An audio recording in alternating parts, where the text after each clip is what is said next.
My name is Dr. Mitchell Weiser. I'm a hip and knee replacement surgeon here at Montefiore. I'm an assistant professor of orthopedic surgery, and I'm the fellowship director for the Joint Replacement Fellowship Program.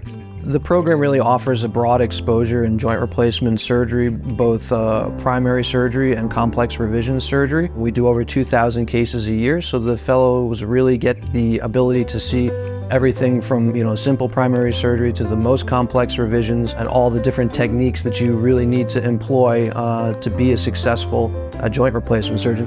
The tip that I would give to a trainee who's interested in training at our program would be to come with passion. We're able to take care of the most complex hip and knee cases in patients that sometimes really have nowhere else to turn. For trainees that are looking for the entire breadth of hip and knee replacement surgery, from primary to complex revision, we have it all, and you'll get to see everything that you read about in a textbook in real life.